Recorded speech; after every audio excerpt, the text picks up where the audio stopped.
Hey everybody, Wayne here.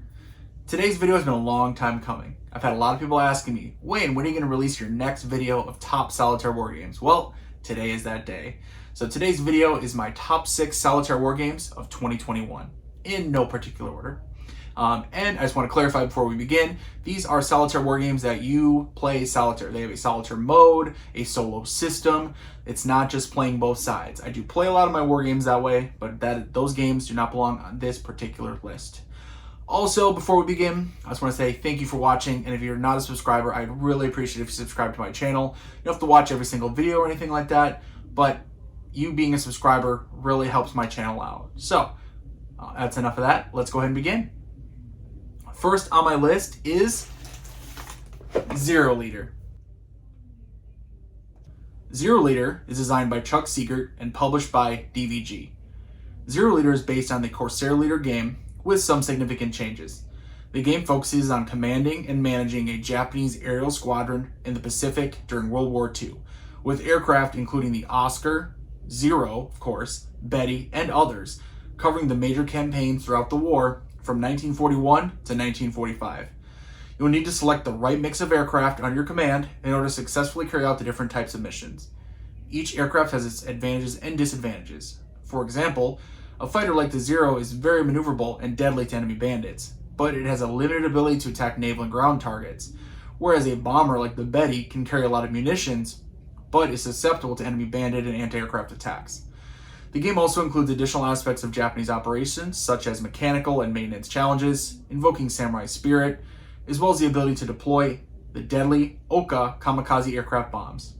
There's also an air combat system, which gives you more tactical options when dogfighting with enemy aircraft, including maneuvering for position, increasing pilot aggression, and being affected by the robustness of the aircraft.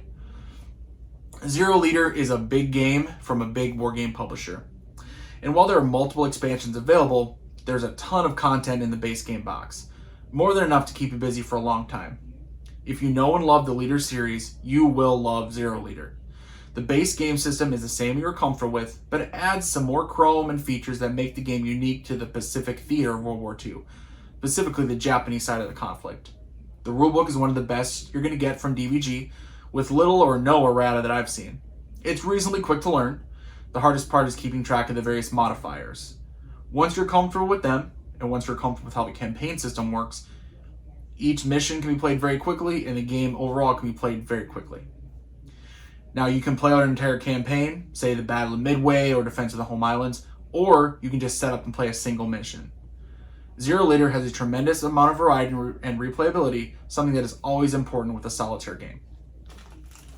Now, second on my list is Save South Vietnam from Bom Phaneth and Fortress Games. Save South Vietnam depicts the 1965 and onward U.S. and South Vietnamese war against the Viet Cong and North Vietnamese Army. You command the U.S. and ARVN brigades/regiments and police against the VC battalions, NVA regiments, and subversive political cadres for control of the provinces throughout the country. The game starts in 1965, and as the game progresses, you'll at first flood the country with U.S. Army and Marine divisions to battle the VC and NVA.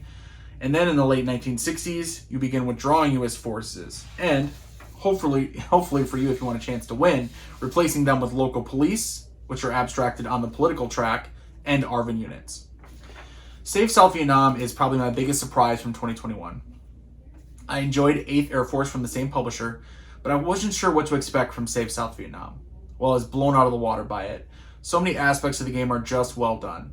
The political point system is an ingenious mechanic and speaks to the realities of the Vietnam War. In Save South Vietnam, while American forces are necessary to deal with encroaching NVA troops and Viet Cong, in the long run, you need to build up a local police force, which are represented on the political tracks, and ARVN units, which have their own counters. The fact that NVA/VC and American units hurt local morale, represented with the political points track, while ARVN and police help, makes a delicate balancing act. You're going to hurt local support for the South Vietnamese government if you flood the countryside with American troops, but if you don't, then the NVA and VC will reduce the province, it will be declared fallen, and then they will advance on Saigon. And if Saigon falls, you lose.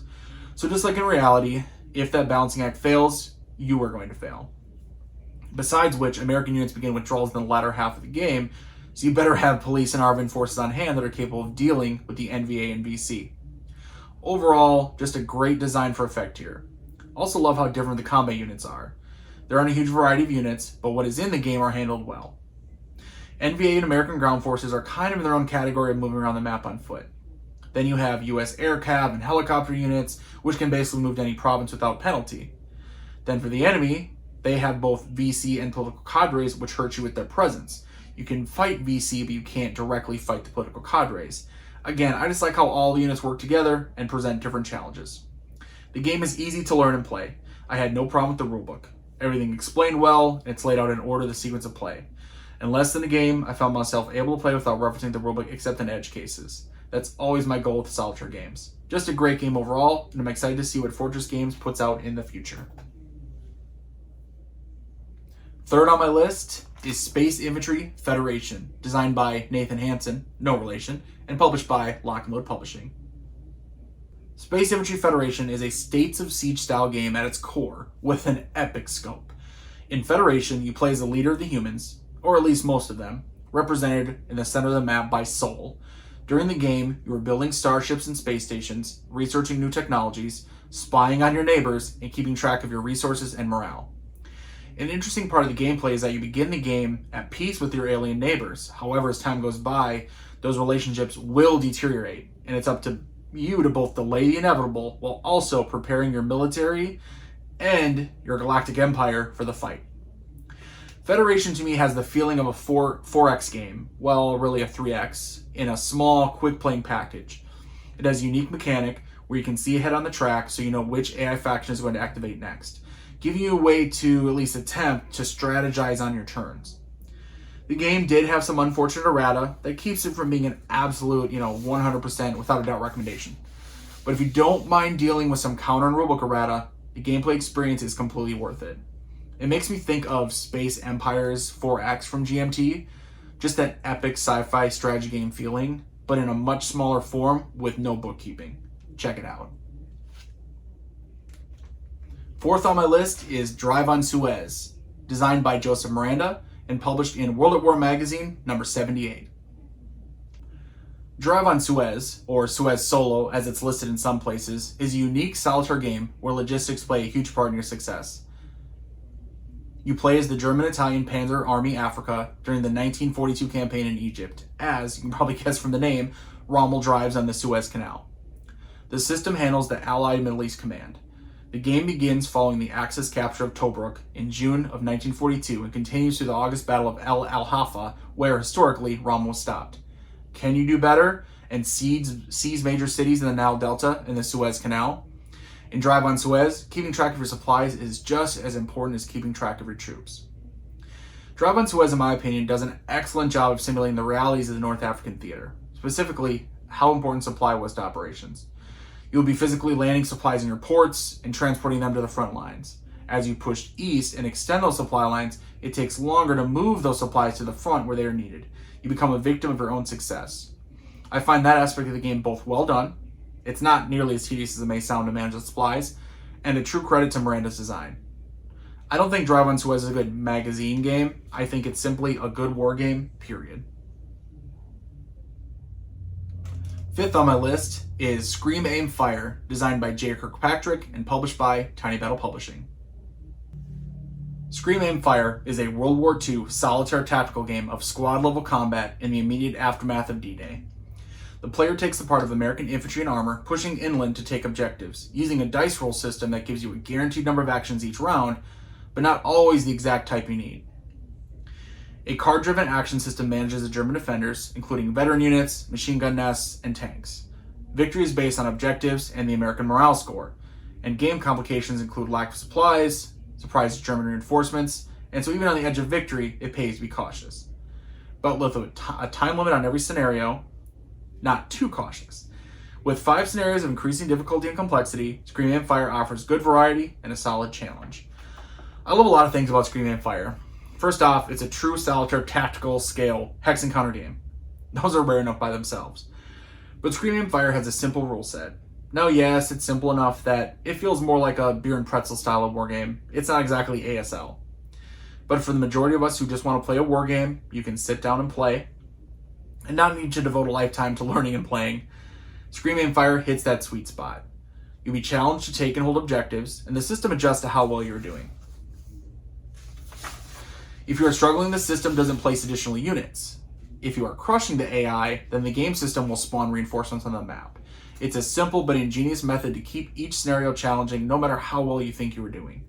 If you want an inexpensive folio game that has a surprising amount of gameplay and ton of replayability, check out Scream Aim Fire. Number 6, the last game on my list, is Tarawa 1943, designed by Grant and Mike Wiley and published by Worthington Publishing. Tarawa 1943 is a card-driven, quick-playing depiction of the opening invasion of the island-hopping campaign of the Pacific Theater of World War II. The game utilizes a system originally developed by Maurice Suckling. It covers the invasion of Japanese-controlled Tarawa by the 2nd Marine Division.